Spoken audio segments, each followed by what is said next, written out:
नमस्कार मित्रांनो, स्वागत आहे तुम्हा सर्वांचंच आपल्या आजच्या या व्हिडिओमध्ये। आजच्या आपल्या या व्हिडिओमध्ये आपण जाणून घेणार आहोत ठरलं तर मग या मालिकेच्या पुढील काही येणाऱ्या भागांचे लेटेस्ट त्याचबरोबर इंटरेस्टिंग अपडेट।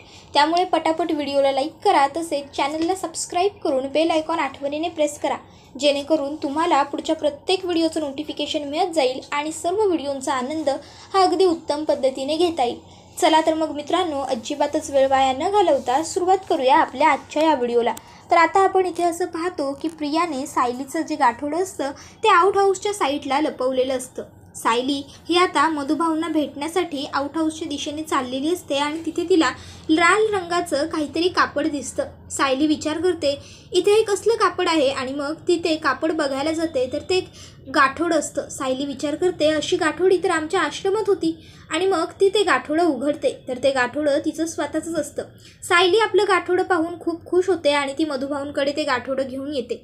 मधुभाऊंना म्हणत असते, मधुभाऊ बघा ना माझं गाठोडं, आठवतंय तुम्हाला? हे गाठोडं तुम्ही मला लहान असताना दाखवायचात, जेव्हा मी नाराज व्हायचे तेव्हा, आणि मला सांगायचात की ह्या वस्तू का तुझ्या आहेत, ह्या तू बघ, तुला तुझ्या आईवडिलांची आठवण येणार नाही। मी रडले की तुम्ही मला यातलं खेळणं काढून द्यायचं। त्यावर मधुभाऊ म्हणतात, हो ग बाळा, आठवतंय मला। आणि मग आता मधुभाऊ सायलीचा लहानपणीचा फोटो बघायला लागतात आणि म्हणत असतात, खरंच माझी साऊ किती गोड होती, अगदी आहे तशीच पूर्वीसारखी अजूनही आहे, काही फरक पडलेला नाही आहे बघ बाळा तुझ्यात। त्यानंतर आता मधुभाऊंना आठवतं की त्या दिवशी ते प्रियाच्या खोलीमध्ये गेले होते आणि त्यांनी प्रियाच्या खोलीत सायलीचा हा फोटो पाहिला होता, तिचं हे गाठोडं पाहिलं होतं आणि म्हणूनच ते तिथे पुन्हा गेले होते। मग आता मधुभाऊ लगेचच सायलीला सांगू लागतात, साऊ बाळा आठवतंय तुला त्या दिवशी मागे एकदा मी तन्वीच्या खोलीत गेलो होतो आणि त्यावेळेस मी तिच्या खोलीत गेलो म्हणून तिने कांगावा केला, मी चोरी करायला गेलोय असा माझ्यावर खोटा आळ घेतला। त्यावर सायली म्हणते, हो मधुभाऊ त्याचं काय? त्यावर मधुभाऊ म्हणतात, त्यावेळेस मी तिच्या खोलीमध्ये काही चोरी करण्यासाठी किंवा काही लंपास करण्यासाठी गेलो नव्हतं, तर तिच्या खोलीमध्ये मी गेलो होतो, हा फोटो मला दिसला, हे गाठोडं मला दिसलं होतं ना म्हणून। त्यावर सायली म्हणते, काय माझं गाठोडं तुम्हाला प्रियाच्या खोलीत दिसलं? त्यावर मधुभाऊ म्हणतात, हो, आणि म्हणूनच नक्की काय खरं काय खोटं ते गाठोडं तिथं का गेलं हे सगळं पाहण्यासाठी मी खरं तर तिथे गेलो होतो, पण तिथे उगाचच प्रियाने खोटा कांगावा केला। त्याबरोबर आता लगेचच सायली ही मधुभाऊंना म्हणते, एक मिनिट थांबा मधुभाऊ, आणि मग ती अर्जुनला लगेचच तिथे बोलवते आणि मग आता अर्जुनला ती म्हणायला लागते की सर लवकरात लवकर इकडे या। अर्जुन मधुभाऊंच्या खोलीत येतो। अर्जुन विचारतो, काय झालं मधुभाऊ, तुम्हाला काही त्रास होतोय का, काही बरं वगैरे वाटत नाही आहे का? त्यावर आता लगेचच सायली म्हणते, नाही नाही तसं काहीसुद्धा नाही आहे, मी तुम्हाला इथे काही वेगळ्याच कामासाठी बोलवलं आहे। आता अर्जुन विचारतो, काय झालं आहे? त्यावर सायली ही आता अर्जुनला सांगायला लागते, हे बघा हे माझं आश्रमातलं गाठोडं आहे। त्यावर अर्जुन म्हणतो, व्हॉट, तुमचं आणि गाठोडं म्हणजे? त्यावर सायली म्हणते, अहो गाठोडं म्हणजे एखाद्या वस्तू सगळ्या एका कपड्यामध्ये एकत्र करून बांधून ठेवायच्या। त्यावर सायलीला अर्जुन सांगत असतो, पण मग हे तर पोलीस स्टेशनमध्ये असायला हवं होतं।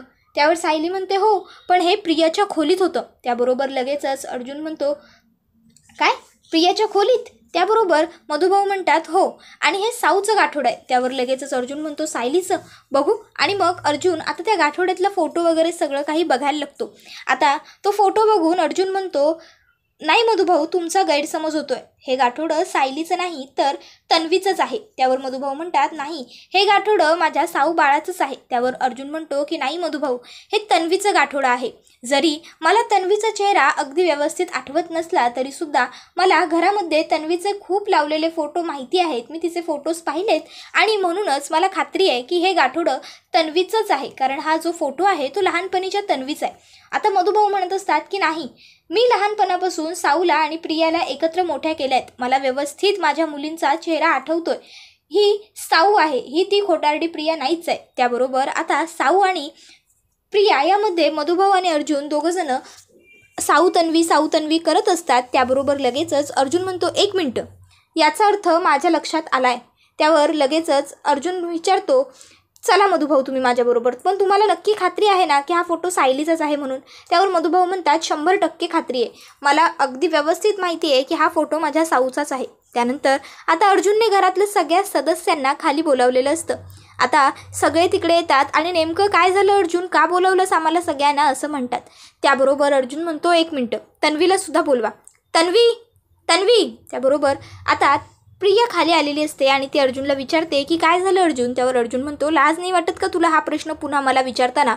खोटारडेपणाचा कळस आहेस तू, म्हणजे किती निर्लज्ज आहेस ग तू. त्याबरोबर आता मात्र घरातल्या कोणालाच कळत नसतं की अर्जुन नेमकं काय बोलतोय.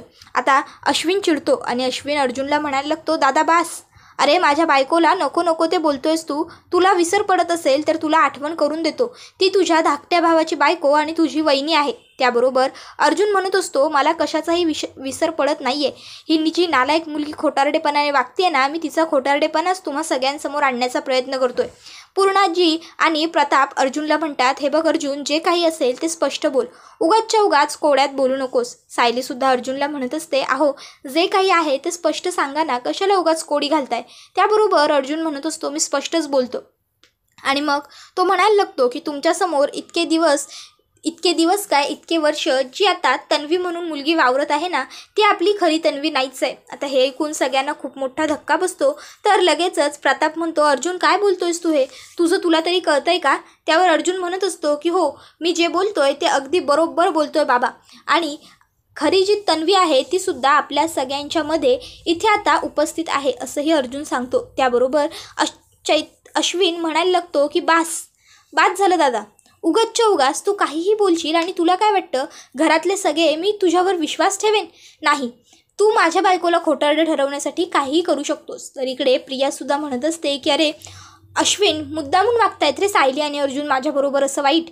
त्यांना ना खरं तर मी या घरात नको आहे. जर तुम्हाला मी नको आहे तर तुम्ही प्लीज मला स्पष्टपणे तसं सांगून टाका. मी माझ्या बाबांच्या घरी कायमची निघून जाईन, पण रोज मला असा नवीन कारणांवरून किमान त्रास तरी देऊ नका. आता प्रियाला तर अगदी व्यवस्थित माहीत असतं की आपण काही खरी तन्वी नाही आहोत, आपण खोटी आहोत.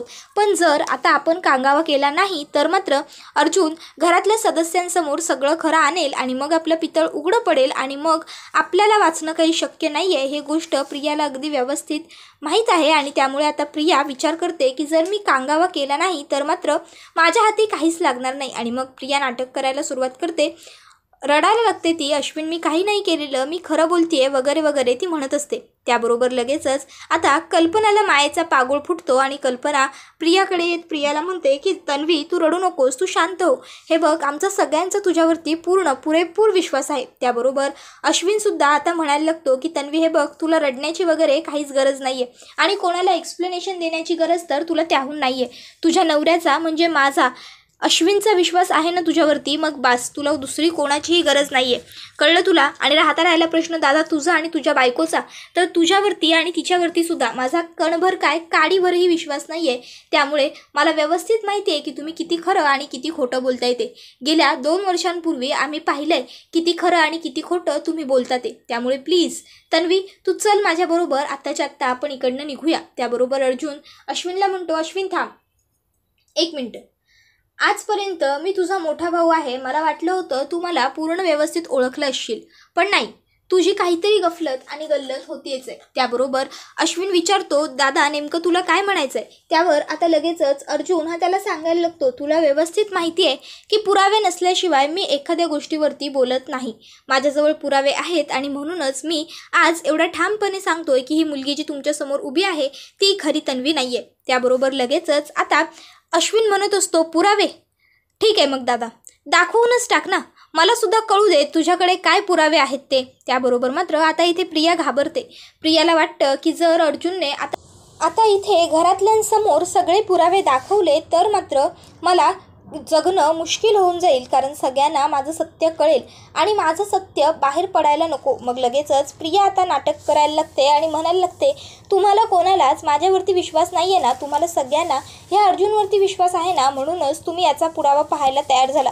रोज मला त्रास देण्यासाठी, मला सतवण्यासाठी हे अर्जुन सायली काही ना काहीतरी नवीन उकरून काढतच असतात. मला वाटलं होतं अश्विनबरोबर लग्न करून ह्या घरात येईन, ह्या घरची सून होईल, सुभेदारांचा आडनाव माझ्या नावापुढे लागेल, मी सगळ्यांची मनापासून काळजी घेईन, सुनेची सगळी कर्तव्य पार पाडेन. पण नाही, घरात मात्र मला त्रास देण्यासाठी रोज हे दोघं जण तयारच असतात, रोजचा दिवस माझा खराब करतात. जाऊ दे ना अश्विन, तू का उगाच तुझा दिवस खराब करून घेतोयस? तू सुद्धा जा क्लिनिकला. आई बाबा तुम्ही सुद्धा नका थांबू, तुम्हीही निघून जा. विमलताई तुम्ही तुमच्या कामाला लागा आणि मी सुद्धा येते. असं म्हणून आता प्रिया सगळ्यांना तिकडनं कल्टी करायच्या मागे पडलेली असते. तर आता अश्विन म्हणत असतो, तन्वी थांब ना. कशाला? मला आज हॉस्पिटलला जायला नाही मिळालं ना तरीसुद्धा मला चालेल. आज काय तू सोक्षमोक्ष मला लावूनच इथनं बाहेर पडायचं आहे. नेहमी तुझ्यावरती झालेले खोटेनाटे आरोप मी सहन करू शकत नाही. काहीही झालं तरी तू माझी बायको आहेस आणि कुठल्याच नवऱ्याला असं वाटत नाही की आपल्या बायकोवरती कोणीही खोटेनाटे आरोप करावे आणि आपण ते ऐकून घ्यावे. मी सुद्धा एक तुझा नवरा आहे आणि मला अजिबातच हे पटणार नाही की माझ्या बायकोवरती कोणी काही आरोप करेल. दादा तू का थांबलायस? तुला पुरावे दाखवायचे आहेत ना? चल पटापट तुझ्याकडे जे जे काही पुरावे आहेत ते सगळं दाखवून टाक. कारण काय आहे ना, मला हॉस्पिटलला जायचं आहे, मला उशीर होतोय. माझ्या बायकोसाठी माझ्याकडे खूप वेळ आहे, पण तुझ्यासाठी तुझ्या फालतू टाइमपाससाठी मला अजिबात वेळ नाही आहे. त्यामुळे प्लीज जे जे काही बोलायचं आहे ते पटापट बोल. त्याबरोबर इथे कल्पनासुद्धा म्हणत असते, खरं तर अर्जुन आता माझासुद्धा तुझ्यावरती अजिबातच विश्वास उरलेला नाही आहे, कारण तू फक्त तुझ्या बायकोच्या मनाचं करतोस. त्यामुळे आता तुला जे काही पुरावे वगैरे दाखवायचे आहेत ते प्लीज पटापट दाखव आणि मोकळा हो, म्हणजे तूही एकदाचा सुटशील आणि आम्हालाही मोकळं करशील. बोल लवकर. त्याबरोबर अर्जुन हा लगेचच प्रियाचं म्हणजेच खऱ्या सायलीचं जे गाठोडं असतं ते पुढे ठेवतो आणि म्हणत असतो, हे बघा हे खऱ्यात तन्वीचं गाठोडं आहे, जे प्रिया स्वतःचं आहे असं म्हणण्याचा दावा करते. पण हे गाठोडं तिचं नाही आहे, हे सायलीचं गाठोडं आहे. आता हे गाठोडं सायलीचं आहे म्हणजे तन्वी सायली आहे हा प्रश्न घरातल्या सगळ्यांनाच पडतो. सगळेजण म्हणतात की अच्छा म्हणजे असं सांगायचं होतं तुला. तर आता लगेचच प्रिया कांगावं करायला लागते की यांचा डोळा ना प्रॉपर्टीवरती आहे आणि त्यामुळेच हे दोघंही असं काहीतरी बाष्कळ बडबडतायत, बाष्कळ वागतायत, बाकी काही नाही. तुम्हाला जर प्रॉपर्टी हवी आहे तर तुम्ही प्लीज खरं बोला आणि सगळी प्रॉपर्टी घेऊन टाका. मी आणि माझा नवरा तुमच्या आड येणार नाही, पण उगाच माझ्यावरती खोटेनाटे आरोप करू नका, याचा मला त्रास होतोय असं प्रिया म्हणते. त्यावर अर्जुन म्हणत असतो, हे बघ ॲडव्होकेट अर्जुन सुभेदार आहे मी. आजपर्यंत पनवेलमध्ये कोणतीही केस हरलेलं नाही आहे. पनवेलमध्येच काय संपूर्ण महाराष्ट्रात कुठलीही केस हरलेलो नाही आहे असा रेकॉर्ड आहे माझा. मला ह्या प्रॉपर्टीची अजिबातच गरज नाही आहे. मला काही मोह वगैरे नाही आहे. ही प्रॉपर्टी तू तुलाच ठेव. फक्त एक गोष्ट तेवढी लक्षात ठेव की मी आता जे काही बोलणार आहे ना ते खरं आहे, ते कुठल्याही प्रॉपर्टीसाठी नाही आहे. त्याबरोबर लगेचच आता अश्विन हा म्हणायला लागतो, दादा प्लीज तू तिच्या नादी लागू नकोस. सध्या ती पॅनिक झाली आणि त्यामुळे बोलते. तन्वी तू शांत हो, मी आहे ना तुझ्याबरोबर. तुला कोणी काय करतंय ना ते मी सुद्धा बघतो. बघू तरी कोणाचं खोटं किती काळ टिकतंय ते. त्याबरोबर लगेचच आता अर्जुन हा तिथे सगळ्यांसमोर सायलीचं गाठोडं ठेवतो आणि म्हणत असतो, मधुभाऊ तुम्ही सांगा हा फोटो कोणाचा आहे? त्यावर मधुभाऊ म्हणत असतात की हा फोटो माझ्या साऊ बाळाचा आहे आणि या सगळ्या तिच्या लहानपणीच्या वस्तू आहेत, तिच्या लहानपणीच्या आठवणी आहेत. त्यावर प्रताप आणि पूर्णाजी म्हणायला लागतात की असं कसं होईल मधुभाऊ, अहो हे सगळं तर आमच्या तन्वीचं आहे. त्याबरोबर मधुभाऊ म्हणत असतात की हवं तर माझ्याकडे रजिस्टर मेंटेन केलेलं आहे आश्रमाचं, तुम्ही त्याच्यातही पाहू शकता. आणि जरी तुम्हाला गडबड वाटत असेल तर तुम्ही पोलीस स्टेशनला जाऊन बघू शकता. पोलीस स्टेशनमध्ये प्रियाचं गाठोडं सबमिट केलेलं आहे, त्यामुळे तिथे तुम्हाला प्रियाचं गाठोडं सापडेल. आणि सगळ्यात महत्त्वाचं म्हणजे हे बघा, मी या फोटोच्या मागे सायलीचं नाव लिहिलं आहे, सायली मधुकर. ही ज्यावेळेस मला सापडली त्यावेळेचं हिचं अंदाजपंचे वयसुद्धा लिहिलं आहे, जेणेकरून हिचे आई वडील हिला शोधत आले तरी त्यांना तरी सापडू शकेल यासाठी. तर आता इथे पुढे मधुभाऊ सांगतात, तुम्हाला जर प्रियाचं सगळं जर हे हवं असेल तर तुम्ही पोलिसांना कॉन्टॅक्ट करा, पोलीस तुम्हाला सगळं सांगतील. तर आता सायलीचा खूपच जास्त संताप झालेला असतो, ती प्रियावरती चिडलेली असते आणि आता ती प्रियाला म्हणत असते, तिथेच थांब, अजिबात हिम्मत करू नकोस माझ्या उंबरड्याच्या आत, घराच्या आत येण्याची. आजपर्यंत तू खूप चुका केल्यास आणि मी सगळ्या तुझ्या चुका मोठ्या बहिणीप्रमाणे पोटात सुद्धा घातल्यात.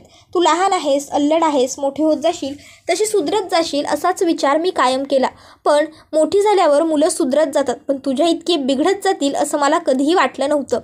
कळलं? आजपर्यंत तू माझ्या कुटुंबाच्या जीवाचा खेळ केलास, तू त्यांच्या भावनांशी खेळलीस, पूर्णाजींच्या जीवाशी खेळ केलास, तू त्यांची मस्करी केलीस, त्यांची खिल्ली उडवलीस. पण तू तन्वी आहेस म्हणून पूर्णाजीही तुला काही बोलत नव्हती आणि मीही. पण आता बस असं म्हणून आता सायली ही प्रियाचा सगळा माज उतरवून टाकते. त्याबरोबर आता इथे मधुभाऊ हे खूपच जास्त खुश झालेले असतात, कारण त्यांच्या लाडक्या लेकीला म्हणजेच साऊला तिचं हक्काचं घर, तिचं हक्काचं माहेर मिळालेलं असतं. आता साऊ ही खूप जास्त इमोशनल झालेली असते. तिला कळत नसतं की आपण आता इथनं पाय काढायचं तरी कसा, आपण काय करायचं. मधुभाऊंच्या कुशीतून बाजूला जावं असं तिला काही वाटत नसतं, पण तिच्याकडे बाजूला होण्याशिवाय काहीच पर्याय नसतो. त्यामुळे ती अलगद मधुभाऊंपासून बाजूला येते. आता ती बाजूला आल्यावर लगेचच पुढे कल्पना येते आणि कल्पना सायलीला जवळ घेत म्हणते की साऊ बाळा, माझं चुकलं, मला माफ कर. खरंच सांगतो, मी उगाचच्या उगाच प्रियावरती विश्वास ठेवला आणि निघून गेले. खरंच चुकलं, I am really very sorry. तर इथे आता प्रिया म्हणत असते की खोटं आहे हे सगळं, खोटं करते ही सायली, नाटक आहे. मी का खोटं बोलू तुम्हा सगळ्यांबरोबर, मी खरोखर तन्वी आहे. हिच्याकडे काय पुरावा आहे? हे सगळं अर्जुनने मॅनेज केलेलं आहे जेणेकरून याच्या बायकोला माझी जागा मिळावी. ह्याच्या बायकोबद्दल तुमच्या सगळ्यांच्या मनात जो राग आहे ना, तो निघून जावा यासाठी. खोटारडा आहे हा अर्जुन एक नंबर. त्याबरोबर सायली येते पुढे आणि आता प्रियाच्या एक खणखणवून मुस्काटात लगावून देते आणि प्रियाला म्हणते, बास, आत्तापर्यंत प्रत्येक गोष्ट खपवून नेत गेले, पण याचा अर्थ असा होत नाही की तू माझ्या नवऱ्यावरती वाटेल ते आरोप करशील. बाद झाला प्रिया, तू माझ्या कुटुंबाची फसवणूक तर केलीच आहेस, पण तू माझ्या आईवडिलांच्या भावनांचा, माझ्या आजीच्या भावनांचा, माझ्या सासू सासऱ्यांच्या भावनांचा, मामा मामींच्या भावनांचा खेळ केला आहेस, माझ्या दिराच्या आयुष्याचा खेळ केला आहेस आणि या सगळ्यासाठी तुला माफी नाही. तर आता लगेचच इकडे अश्विन म्हणायला लागतो, वहिनी अगं माफी काय, ही या घरातच राहण्याच्या लायक नाही आहे. आपण ताबडतोब हिला घराच्या बाहेर काढायची, ते सुद्धा हाताला खेचून. तू हिला घराबाहेर काढ, नाही तर मी तरी काढतो. ही या घरात राहण्याच्या लायकच नाही आहे. प्रिया अगं लाज नाही वाटली का तुला हे सगळं वागताना? अगं माझ्या दादाने तुझं आयुष्य उद्ध्वस्त केलं, 2 वेळा तुला लग्नाच्या मंडपात सोडून दिली. सोडलेली नवरी म्हणून तुला बट्टा लागू नये म्हणून मी तुझ्याशी लग्न केलं, तुझ्या गळ्यात माझ्या नावाचं मंगळसूत्र घातलं, तुझ्या नावाला पूर्ण केलं, तुझ्या आयुष्याला नवीन अर्थ दिला असं मला वाटत होतं, पण नाही, हे सगळं तू खोटारडेपणाने केलंस, नाटक केलंस आणि तू चुकलीस. तर आता मधुभाऊसुद्धा प्रियाच्या पुढ्यात येतात आणि प्रियाच्या एक खणखणवून मुस्काटात वाजवतात आणि प्रियाला म्हणत असतात, हे माझ्या मुलीचा हक्क तिच्यापासून हिरावून घेतल्याबद्दल. दुसऱ्या गालावर एक खणखणवून मुस्काटात लगावून देत म्हणतात, हे माझ्या मुलीला लहानपणापासून आजपर्यंत त्रास दिल्याबद्दल. तिसरी मुस्काटात देतात आणि म्हणतात, मी तुझ्यावरती चांगले संस्कार केलेले असतानासुद्धा जो नीचपणा केलास त्याच्याबद्दल. आता मात्र आज पहिल्यांदा मधुभाऊंनी प्रियावरती हात उचललेला असतो आणि प्रिया अगदी बघतच राहिलेली असते मधुभाऊंचं हे रौद्ररूप. तिने यापूर्वी कधीही पाहिलेलं नसतं. सायली म्हणते, मधुभाऊ थांबा, उगाचच्या उगाच ह्या मूर्ख मुलीच्या थोबाडात मारून तुम्ही स्वतःचे हात कशाला घाण करून घेताय. मी हिला आत्ताच्या आत्ता घराबाहेर काढणार आहे, तू चल ग. असं म्हणत सायली आता प्रियाचा हात घट्ट पकडते आणि प्रियाला आता ती सुभेदार कुटुंबाच्या कायमची घराबाहेर काढते आणि तिला समजावून सांगते की पुन्हा जर माझ्या घराच्या दिशेने नजर वर करून जरी पाहिलंस ना प्रिया, तर तुझी गाठ माझ्याशी आहे, तुला मी सोडणार नाही, समजलं. आणि मग आता प्रियाला घराबाहेर काढून सायली दरवाजा बंद करून घेते. त्याबरोबर हा व्हिडिओ इथेच संपतो. व्हिडिओ आवडला की व्हिडिओला लाईक करा, चॅनलला सबस्क्राईब करा आणि बेल आयकॉन आठवणीने प्रेस करा, जेणेकरून तुम्हाला पुढच्या प्रत्येक व्हिडिओचं नोटिफिकेशन मिळत जाईल आणि सर्व व्हिडिओंचा आनंद हा अगदी उत्तम पद्धतीने घेता येईल. चला तर मग मित्रांनो, आजच्या पुरतं इथंच थांबूया. पुढचा व्हिडिओ येईपर्यंत या व्हिडिओचा छान पद्धतीने आनंद घेत राहा. टाटा, बाय बाय, धन्यवाद, take care all of you.